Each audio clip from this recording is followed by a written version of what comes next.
अभी last Friday एक film release हुई है, धुरंधर। सोशल मीडिया पर इसकी काफी चर्चा और खास तौर पर इसके एक एक्टर अक्षय खन्ना ने इस फिल्म में रहमान डकैत का किरदार प्ले किया और उनकी अदाकारी, उनकी एक्टिंग की काफी तारीफ हो रही है।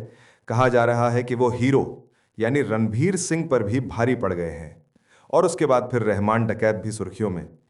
फिल्म में जो रहमान डकैत का किरदार अक्षय खन्ना ने किया है, क्या वो असली कहानी है? क्या पाकिस्तान में कोई वाकई रहमान डकैत के नाम से हुआ? और अगर हुआ तो क्या फिर वो वैसा ही था जैसा अक्षय खन्ना ने इस फिल्म में उस किरदार को पर्दे पर उतारा है? तो पेश है रहमान डकैत की पूरी कहानी। रहमान डकैत असल में एक रियल कैरेक्टर है पाकिस्तान का, लेकिन ये कसाई नहीं है बल्कि एक गैंगस्टर कहेंगे आप इसे। ये गैंगस्टर था। पाकिस्तान के कराची में एक जगह है जिसे लियारी कहते हैं। लियारी पाकिस्तान के इस कराची शहर में जिस मोहल्ले का नाम है, उसके पास ही पोर्ट भी है। और बड़ी जैसे पुरानी दिल्ली जैसा इलाका नहीं होता, लगभग कुछ वैसे ही लियारी का ये इलाका है। वहाँ रंग बिरंगे घर हैं, मिक्स्ड पॉपुलेशन है। वहाँ बलोच भी रहते हैं, सिंधीज भी रहते हैं, कच्छीज भी रहते हैं, यानी जो कच्छ से आते हैं। और सीडीज जो अफ्रीकन हैं, उनकी भी एक आबादी है। जिस पूरे लियारी इलाके को कराची में वहाँ के जो लोकल लोग हैं, इसे कराची की माँ भी बुलाते हैं। मतलब लियारी का एक नाम वहाँ के लोकल लोगों की ज़ुबान में मदर ऑफ कराची, कराची की माँ भी है। और यहीं से शुरू होती है कहानी रहमान डकैत की। कराची का ये इलाका शुरू से ही एक तरह से क्रिमिनल का गढ़ रहा। उसकी वजह यह है कि यहाँ पर ये जो पूरी आबादी है, बेरोज़गारी यहाँ पर ज़्यादा, कोई कामकाज नहीं, नौजवानों की तादाद ज़्यादा। तो जहाँ बेरोज़गारी होती है वहाँ जुर्म के रास्ते पर लोग बहुत आसानी से निकल पड़ते हैं। यही कुछ लियारी की भी कहानी थी। लेकिन अपने वक्त में, आज से पहले, अब तो लियारी जब बदनाम हुआ उससे पहले की बात बता रहा हूँ कि लियारी पाकिस्तान में, पूरे पाकिस्तान में इसका एक नाम हुआ करता था। कराची की माँ या मदर ऑफ कराची या लियारी कहे। उसकी वजह यह है कि पूरे पाकिस्तान में जब भी लियारी का नाम आता था, दो चीज़ें लोगों के जहन में आती थी। एक थी बॉक्सिंग और दूसरी फुटबॉल। लियारी ने पाकिस्तान को कई नेशनल इंटरनेशनल स्टैंडर्ड के फुटबॉलर भी दिए और बॉक्सर भी दिए। एक बॉक्सर तो जो यहाँ से निकले वो ओलंपिक में ब्रॉन्ज मेडल भी जीता। ओलंपिक में पाकिस्तान के बॉक्सर में वो इसी लियारी का रहने वाला। लेकिन गरीबी, बेरोज़गारी, स्कूल नहीं, कॉलेज नहीं, जॉब नहीं, एजुकेशन का ढंग से इंतज़ाम नहीं, तो इन्हीं सब चीज़ों की वजह से लियारी के जो नौजवान पीढ़ी थी वो धीरे धीरे जुर्म के रास्ते पर चल पड़ी। और इसकी शुरुआत होती है 70 के दौर से। 1970 में, बल्कि 60 और 70 के बीच में, एक लियारी में एक शख्स जो पहला वहाँ का, कहते हैं गैंगस्टर कहें या दादा कहें या क्रिमिनल कहें, उसका नाम था दादल, एलियस दाद मोहम्मद और उसका एक भाई। लियारी के ये पहले गैंगस्टर के तौर पर जाने जाते हैं। इन्होंने ऑर्गेनाइज्ड क्राइम की बुनियाद रखी लियारी में। और तब ये ड्रग्स का काम करते थे, समधंधा, हशीश बेचने का काम। लोगों को हशीश बेचते थे और प्रोटेक्शन मनी, जो लोगों से वसूली करना, धमकी देना, और ये कि तुम्हारी जान खतरे में है तो हम तुम्हें प्रोटेक्ट करेंगे, तुम हमें बदले में पैसे देंगे। तो ये इनका मेन काम हुआ करता था, दाद मोहम्मद का, उर्फ दादल। इसी दौर में जब दादल की ये हुकूमत चल रही थी, एक और नाम आया लियारी में, और वो था हाजी लालू। हाजी लालू एक कच्ची बलोच था और कहते हैं बहुत टफ इंसान था। उसने दाद मोहम्मद को देखा देखी अपना गैंग एक बना दिया था इस इलाके में। अब हाजी लालू और दाद मोहम्मद दो अलग अलग गैंगस्टर लियारी में पनप चुके थे, लेकिन दोनों में ज़्यादा झगड़ा इसलिए नहीं था कि दोनों ने इलाके बांट रखे थे। दोनों अपना अपना काम कर रहे हैं, उगाही, वसूली, ड्रग्स का धंधा।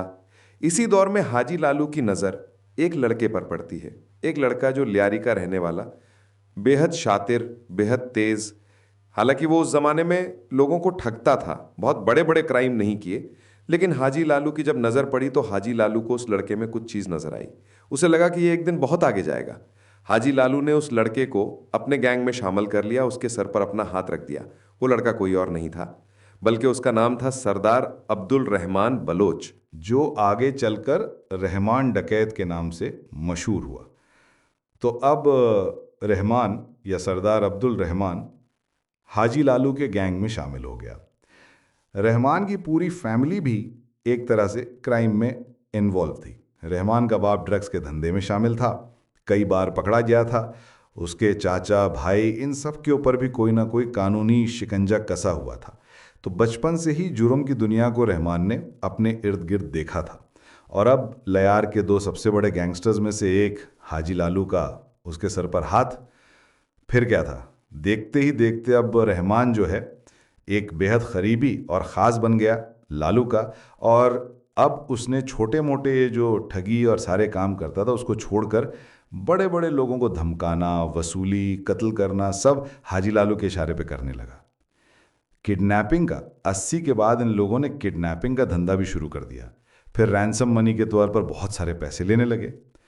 1980 में ऐसा हुआ कि एक बहुत बड़े लयार के ही एक अमीर शख्स का किडनैप कर लिया गया। किडनैप करने के बाद, बल्कि 80 में नहीं, 90s में उससे रैंसम में काफ़ी भारी रकम वसूली गई। इस रकम को जब हाजी लालू के पास ले जाया गया तो पहली बार यह हुआ कि हाजी लालू को रहमान पर शक हुआ कि किडनैपिंग के एवज में जो फिरौती की रकम यानी रैंसम मनी मिली उसमें रहमान ने कुछ धोखा किया, कुछ पैसे हड़प लिए। यहां से पहली बार हाजी लालू और रहमान के बीच रिश्ते तल्ख होते। जब तल्ख हुए, कुछ गैंग के लोगों ने कान भी भर दिए और रहमान धीरे धीरे अपना कद बहुत बढ़ा चुका था तब यह हुआ कि फिर रहमान ने तय किया कि वो हाजी लालू के गैंग के छाया से अब अपने आप को बाहर निकाल लेगा, और उसने बाहर निकाल लिया। अब हाजी लालू से रहमान का रिश्ता टूट चुका था। रहमान ने अब अपना एक गैंग बनाया उसी लयार के लड़कों को लेकर जो क्रिमिनल थे छोटे मोटे। और जब अपना गैंग बनाया, जब उसने जुर्म के रास्ते पर और ज़्यादा खूंखार अपना चेहरा दिखाया, तो यहाँ से फिर रहमान बलोच का नाम रहमान डकैत धीरे धीरे पड़ता गया। और अब रहमान डकैत दाद मोहम्मद हाजी लालू के बाद तीसरा बड़ा नाम हो चुका था। उधर कुछ वक्त के बाद हाजी लालू की मौत हो गई और हाजी लालू का बेटा अरशद पप्पू, उसने अपने बाप की विरासत संभाल ली। अब हाजी लालू का बेटा अरशद पप्पू है, उधर दूसरी तरफ रहमान डकैत है। बाप के साथ गद्दारी की बात चली रही थी तो इन दोनों में भी बनी नहीं। हालांकि जो कहते हैं हाजी लालू का बेटा अरशद पप्पू, वो अपने बाप से भी ज़्यादा खतरनाक और रूथलेस था। वो बड़ी ही दर्दनाक मौत अपने दुश्मनों को दिया करता था। अब अरशद पप्पू जब आया हाजी लालू के बाद, तो हाजी लालू पुराने दौर के क्रिमिनल थे। उन्होंने कहा चलो लड़के ने बेईमानी की है, रहमान डकैत ने तो ज़्यादा कुछ किया नहीं। लेकिन बेटे हाजी लालू का जो आया, उसे लगा कि अरशद पप्पू को कि नहीं, ऐसे रहमान डकैत को माफ़ नहीं किया जाना चाहिए, उसने पीठ में खंजर भोंका है। अब इसके बाद इन दोनों गैंग में आपसी गैंग वॉर शुरू हो गया। ये बात 2003 के दरमियान की है, जब अरशद पप्पू और रहमान डकैत के बीच में खूनी लड़ाई होती है। और तब कराची के इस लयार ने शायद सबसे ज्यादा लाशें देखी। इस गैंग वॉर में कहते 1500 से ज्यादा लोग मारे गए। ये गैंग वॉर चल ही रहा था, तभी अरशद पप्पू ने अपने गैंग को चलाने के लिए वहां के एक लोकल ट्रांसपोर्टर, जिनका नाम था फैज़ मोहम्मद बलोच, फैज़ मोहम्मद बलोच को किडनैप किया। और किडनैप करने के बाद उससे वसूली तो की, लेकिन उसे इस तरीके से मार डाला कि लयार के इतिहास में कहते हैं इससे ब्रूटल मर्डर कभी किसी का हुआ नहीं। मतलब उसके लाश के छोटे छोटे टुकड़े करके उसकी जो बॉडी थी, जो लाश के टुकड़े थे, उसे गधे गाड़ी में घुमाया गया। इसके बाद में वो टुकड़ों को जलाया गया और फिर सीवर में फेंक दिया गया। लयार के इतिहास में ये पहला ब्रूटल और इस तरीके का एक मर्डर था जिसने लोगों के दिल दिमाग पर अपना छाप छोड़ दिया। और इस बात की चर्चे पाकिस्तान की मीडिया और हर जगह होने लगी। तब मोहम्मद बलोच के बेटे, जिसका नाम फैजू था, उजैद जान बलोच, फैजू निकनेम, उसने अपने बाप का बदला लेने के लिए, उसे लगा कि कोई ताकतवर आदमी चाहिए। तो वहाँ कौन, तो एक दूसरा ही था जो हाजी लालू के बेटे से जो सामना जिसका हो सकता था, वो रहमान डकैत। तो फैजू का बेटा उजैर जान बलोच, मतलब मोहम्मद बलोच का जिसको मार डाला गया, उसने अब जाकर रहमान डकैत का दामन थाम लिया। और उसने कहा मेरे पास पैसे बेपनाह है, लेकिन जिस तरीके से मेरे बाप को मारा गया है मैं उसका बदला चाहता हूं, और इसके लिए तुम्हारे गैंग में शामिल हो रहा हूं। तुमको जो करना है करो और मुझसे जो चाहिए बताओ। अब रहमान डकैत के गैंग में एक बहुत ही अमीर शख्स, ट्रांसपोर्टर का बेटा, मोहम्मद बलूच का बेटा उजैर जान बलोच शामिल हो चुका था। अब लगा कि रहमान डकैत के ऊपर जो उसने भरोसा दिखाया वो उसको पूरा करना है। तब तक धीरे धीरे दौर बदल रहा था। गैंग वॉर और अब तेजी पर पहुंच गया।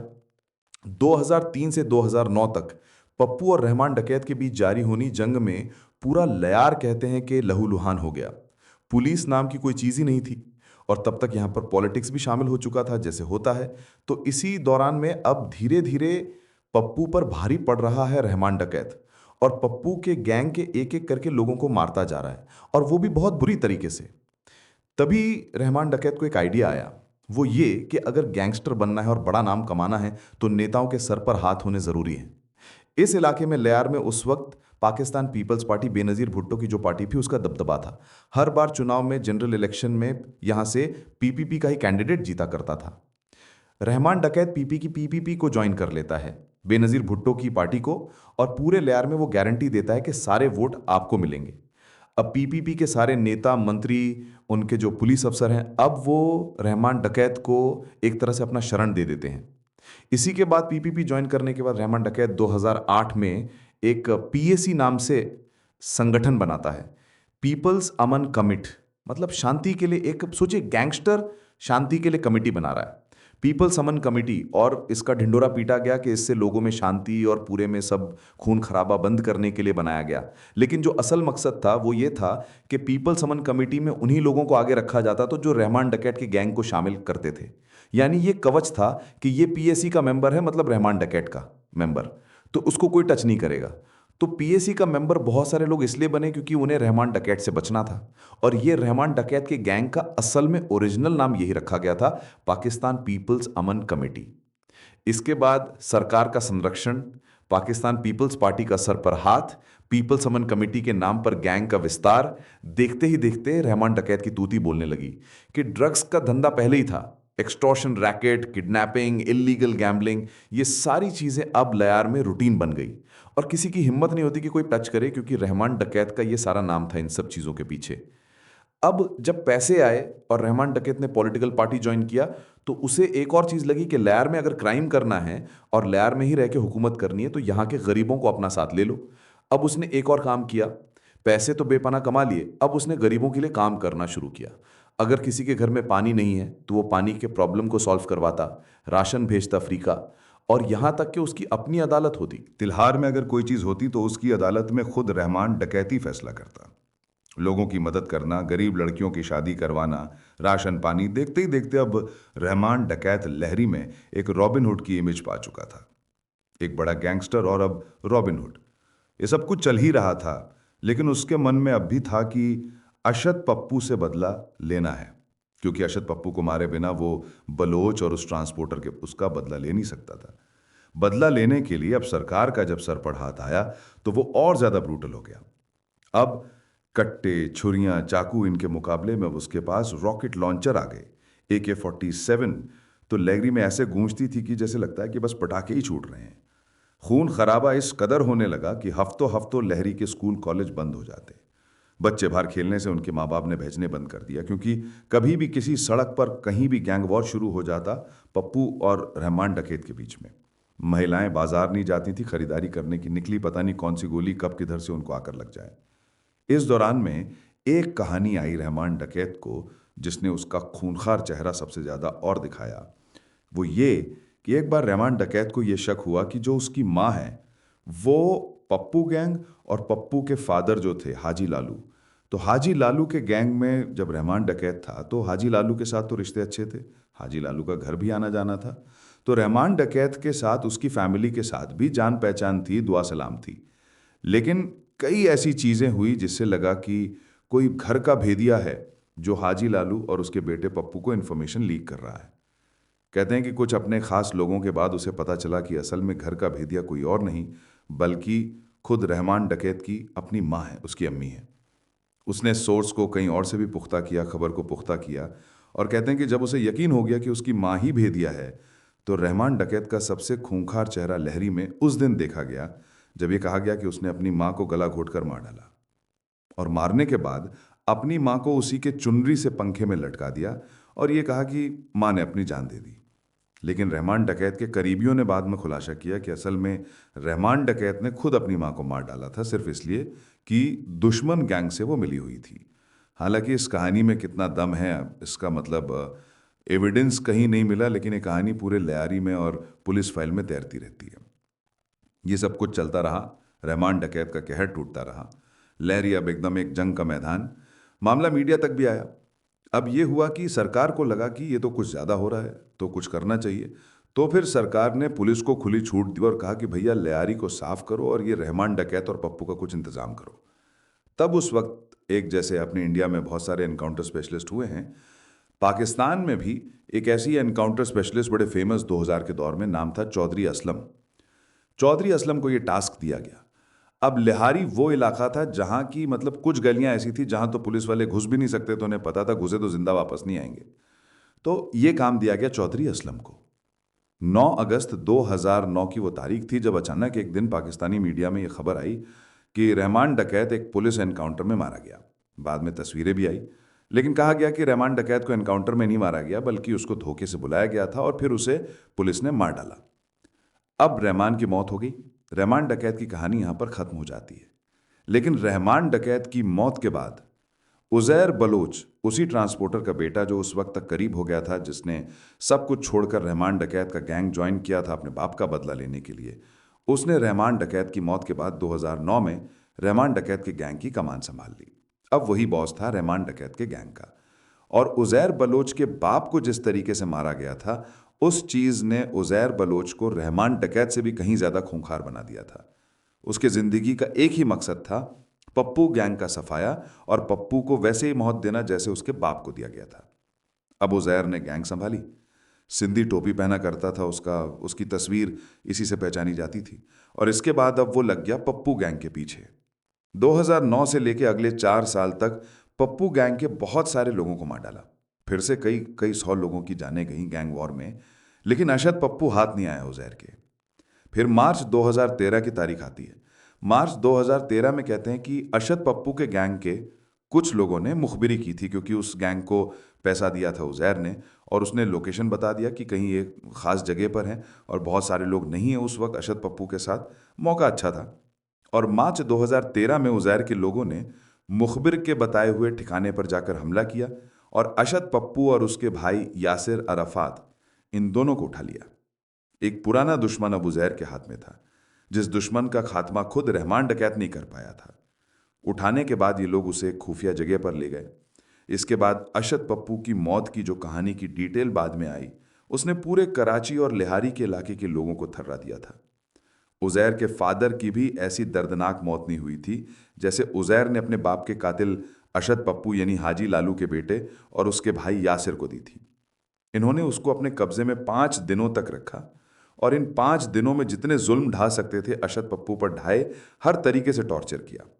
टॉर्चर करने के बाद दोनों भाइयों के सर काटे, फिर बिना सर के उसकी बॉडी को गधे गाड़ी पर रखकर लियारी के अपने पूरे इलाके में घुमाया और लोगों को देखने पर मजबूर किया कि देखो ये हमारा दुश्मन है, इसका क्या हाल किया है। तो अशद पप्पू और उसके भाई का गला काटने के बाद उस बॉडी को दिखाया, घुमाया और फिर पूरी गलियों में लियारी के इसके बाद अपने बाप की तरह ही इन दोनों की लाशों के टुकड़े किए, उन्हें जलाया और फिर वैसे ही ले जाकर सीवर में फेंक दिया। इत्तेफाक से कहते हैं कि जब ये परेड कराया था बिना सर के बॉडी के, कुछ लोगों ने शूट कर लिया था और ये वीडियो पाकिस्तान में उस वक्त कुछ चैनल पर भी चल गए और खुद नेता, पॉलिटिशियन, पुलिस वाले देखकर ये वीडियो लीक हुआ, वो भी थर्रा गए थे। इसके बाद ये हुआ कि नहीं, ये बहुत है, इससे ज़्यादा नहीं। फिर सीधे आया कि अब आप स्पेशल टास्क फोर्स बनाइए। रेंजर्स को हुक्म दिया गया कि अब उजैर और बाकी लियारी में जितने भी ऐसे गैंगस्टर हैं, अब उनका सफाया करो, लियारी को अब इन चीज़ों से निपटाओ। जब ये सब कुछ हुआ तो उजैर कराची छोड़कर भाग गया। उसके बाद वो अलग अलग ओमान और कई और देशों में रहा। फिर जो बाकी के छोटे मोटे लोग थे वो भी वहाँ से निकल लिए और सब अलग अलग देशों में चले गए। कहते हैं कि सिर्फ उजैर और इस पप्पू के गैंग वॉर के बीच में 2000 लोग मारे गए थे। उससे पहले कि जब रहमान डकैत था, उनकी अलग कहानी थी। 2016 में उजैर बलोच वापस पाकिस्तान पहुंचा। पाकिस्तानी रेंजर्स को पता चला और उन्होंने कराची के बाहर से उसे अरेस्ट कर लिया। अरेस्ट करने के बाद मिलिट्री कोर्ट में उसे पेश किया गया, जहां से उसे सजा हुई और पिछले 9 सालों से उजैर अब भी पाकिस्तान की जेल में बंद है। जो दूसरा एक क्रिमिनल और था, बाबा लाडला, जो पप्पू के गैंग से था, पप्पू की मौत का बदला लेने के लिए आया था। 2017 में उसके बारे में जानकारी मिली, वापस कराची आ रहा है और रेंजर्स के साथ एक शूटआउट में मारा गया।